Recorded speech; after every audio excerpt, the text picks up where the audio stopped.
Okay, so here is my video on how to feel again.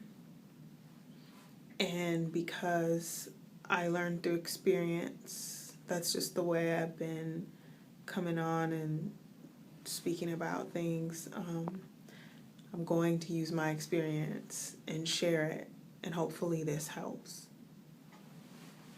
Okay. So, usually what causes people to want to feel again is a major need for change, a major need for something different, a dissatisfaction, something's missing. You may have really high highs and then really low lows, and in those really low lows, questioning so many things.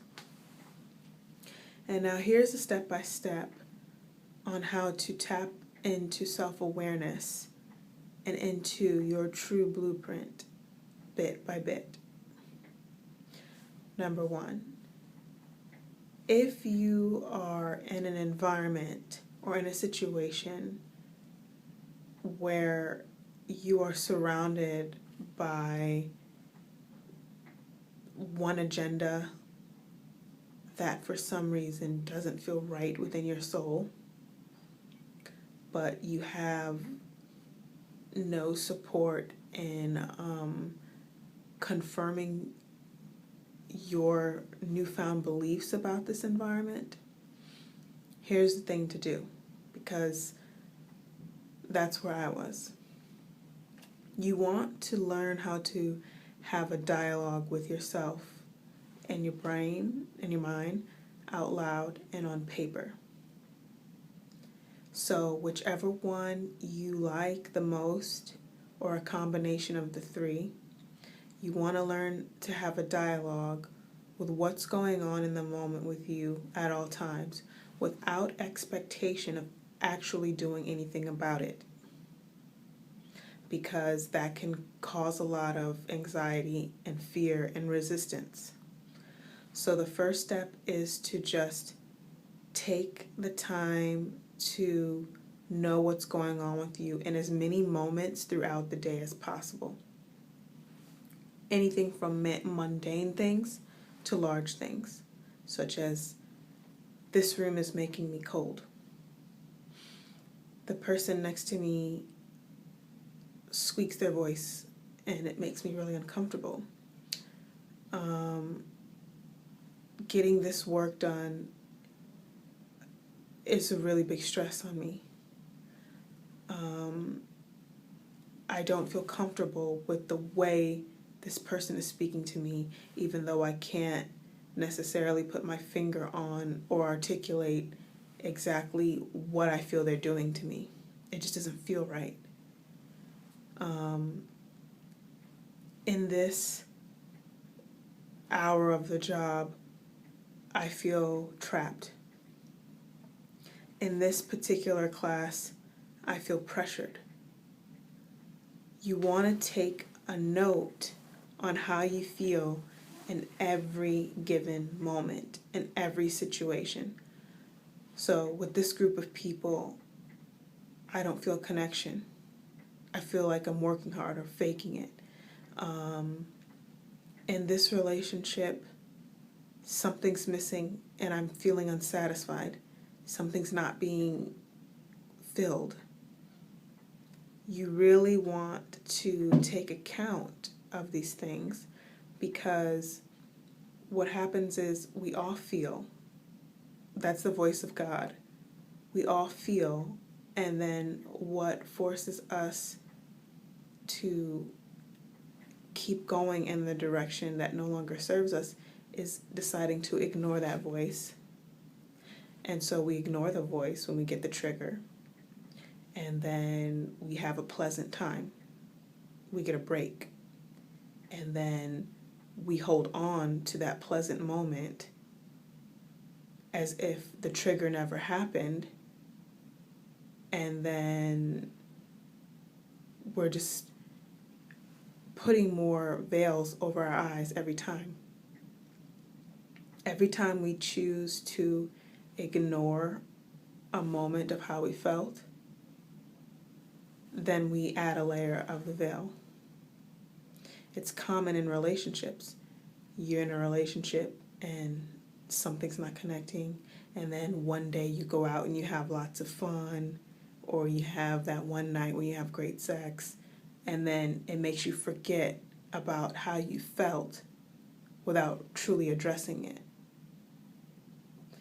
And then it comes up again, and then you're able to forget it because then you have some more fun, and it just buries and buries and buries and buries. And then when you break up, you're like, oh, this wasn't new. This was something that always lived within me. This can apply to so many different situations: friendships, family, jobs, relationships, school, all of it. So the first step that you want to do is take account of how you feel and don't forget it. Even if the season changes and the situation becomes more lighthearted, don't don't play dumb. I kept getting the synchronicity of a poster that kept coming up to me when I was in that situation. I kept seeing it. It was like, don't play dumb, don't play dumb. Don't play dumb with yourself. So the first step is acknowledging things, even acknowledging things that bruises your ego. Acknowledging when you're jealous. When you feel triggered by another girl, you can ask yourself, or triggered by another guy, you can ask yourself, why am I triggered right now? What is it about her? What is it about him that's making me angry? Acknowledge these things. Get to the point where you can be open with yourself. You don't have to talk to anyone about it. You don't have to admit to things about to other people. You don't have to become a Buddhist saint. You don't even necessarily have to do anything about it just yet. But get to a point where you have an open dialogue, where you are honest with yourself. What that does is it brings the dark to the light. You've begun a process. When the dark comes to the light, more and more and more unconscious behavior begins to unravel itself. And then slowly but surely, you move into the phase of action. Now, this phase does not necessarily mean quantum leaps. It usually doesn't mean quantum leaps, depending on how sedated you are in an environment that's not right with your soul. So, what happens next there's the open dialogue and honesty with self, and deciding to hold on to those truths and not forget the truths. And then there are baby step actions. So maybe not necessarily leaving school or leaving the job, but speaking up in the moment that something bothers you. Not waiting. Someone says something a little off, you question it. Or sometimes that's a quantum leap to speak in the moment. Sometimes you can make a note of what happened and pull them aside and speak to them about it later. So there's that, but the sooner the better. So there's voicing your truth. What happens when you begin to voice your truth, the dynamic and the chemistry around you is going to change.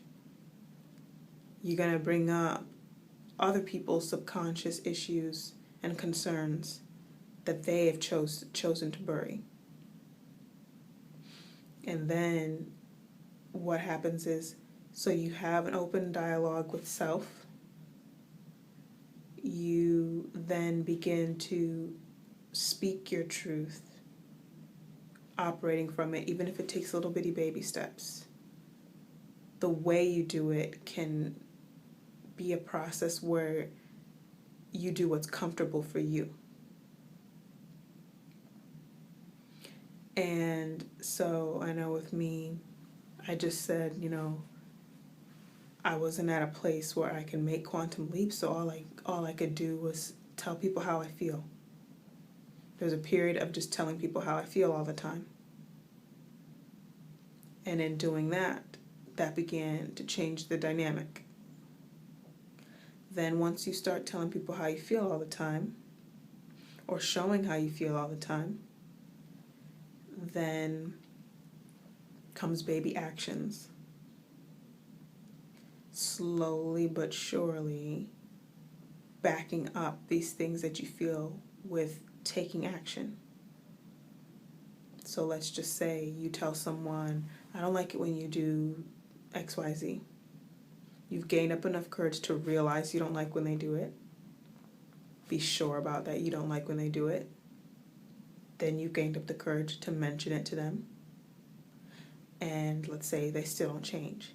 Then the next step is to stand by your word and not enable it. So if you say, if you do X, Y, and Z, I'm not going to continue to talk to you. So they do X, Y, and Z, and then the action for you is to not talk to them. And you follow through on it. So you want to know how you feel, speak how you feel, act on how you feel, and be impeccable with your word. Then once that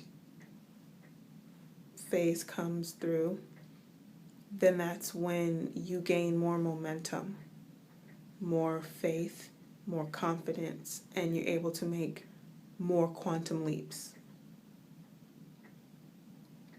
You're able to make bigger, bolder choices, and the universe always rewards bravery and courage. So you will be guided and you will be helped every step of the way. Now, when you've gotten to the point of making quantum leaps, then you've really started your alchemical process. So this video is not for people who are not ready to change their life. This video is specifically for people who are at their wits' end and are ready to change their life. They are ready to face themselves. They are ready to answer the call to their soul. And you might be also meditation, stillness. In the beginning, I had to force myself to meditate 20 minutes, 30 minutes. But what I understood, meditation is the step that's better than fear, anxiety, worry, anger. If you're happy and you're doing what you want to do, you don't have to meditate. Meditation is to bring you out of a lower vibration and get you to a neutral space. But if you're already feeling good, you don't have to bring yourself down to a neutral space. So when I was not in a more positive space, I had to bring myself up to a point of meditation. And at the time, I had to force myself to meditate. And to pull myself out of that lower vibe, to get back in connection with what I was feeling. And speaking out loud, writing it down, or even talking to someone that you trust can help you solidify what you know in your heart, solidify your feelings.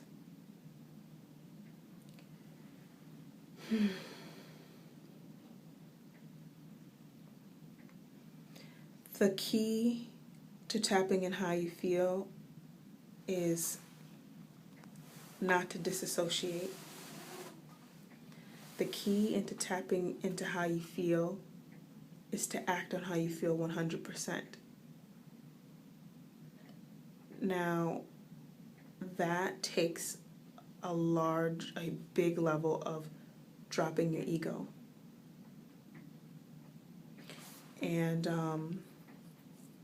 I know for me, I had to make a lot of mistakes first.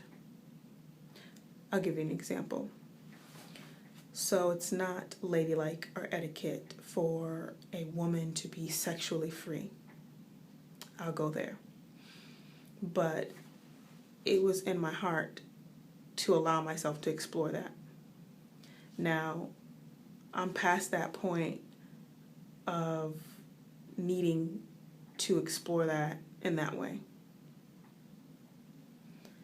I'm much more concerned with a true connection, because satisfaction and enjoyment of that experience does not come from connections that aren't true. But you have to go through the process of what you need in order to get to a higher level of experiencing it. So instead of allowing what other people thought bombard me, I acted on how I felt. I did exactly how I felt and what I wanted. And when you live 100% based on how you feel, you learn your lessons quicker, much quicker. Bing, bam, boom, you don't need to do it again. That's why I say not to judge a blueprint, because you don't know if someone is actually following their heart and going through the karmic lessons that they have to go through. So when you acknowledge how you feel and you just do what you want, you may at first do a lot of things that seem like a mess up to society, but they're not. It's a part of your journey. It's part of healing.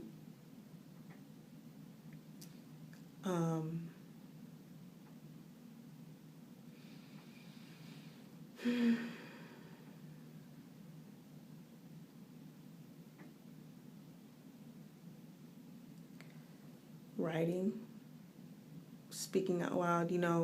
Kids get a bad rep for having imaginary friends, but having an imaginary friend is one of the smartest things you can do. It forces the kid to keep self-awareness with themselves constantly. And then grown-ups make you get rid of your imaginary friend. And I say, don't grow up. It is a trap. Listen, read Calvin and Hobbes. They'll teach you a lot. But the key to all of this, don't let anything slide. Never let one thing you feel slide, at least with yourself. What I mean by at least with yourself, I mean, if you're not going to let it slide by acting on it, don't lie to yourself. Don't lie to yourself. There are some people who have self-awareness and don't care. They know what they're doing, because they know once they pass that step of being open and honest with self, once they pass the step to actually speaking their truth, then acting on their truth, then it's going to start the ball rolling to changing so much about their life. So they stop at self-awareness. But even that can blind you, because then you start to forget, because you're not keeping up with the self.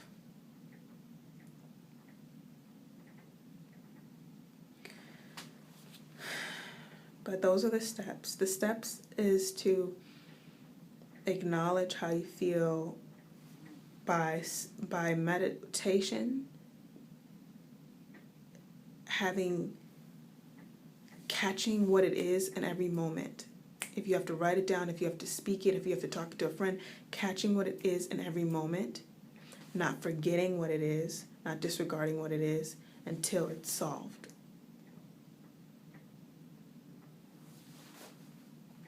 Also, not making about what you feel about what you're supposed to feel. It's never associating these things that you notice about what is supposed to be. Throw the word should out. Throw the word supposed to. Those two words supposed to out. Throw them out. Have tunnel vision for your current now. That's all that matters.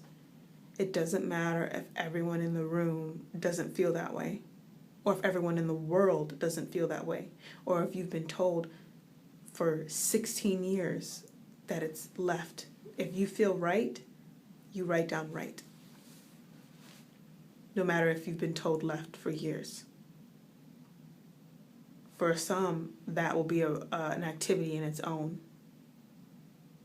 to acknowledge how they feel in the face of its opposite. Just doing that would be an activity. And I mean everything. Don't take any moment of what you feel for granted. Always question. Always ask why. Always question. Always question. And what I mean by always question is always ask yourself why you feel the way that you feel. Why do you feel bad? Why do you feel confused? Why do you feel angry? Why do you feel hungry? Why do you feel uncomfortable? Why do you feel trapped? Why do you feel isolated? Why? Always ask why. The key is, what can you do to feel better? And why aren't you feeling better? And to get back to feeling, period, is awareness. And to have awareness is to choose to. To have awareness is to choose to have it and to not forget it. All right, I hope that helped. Bye.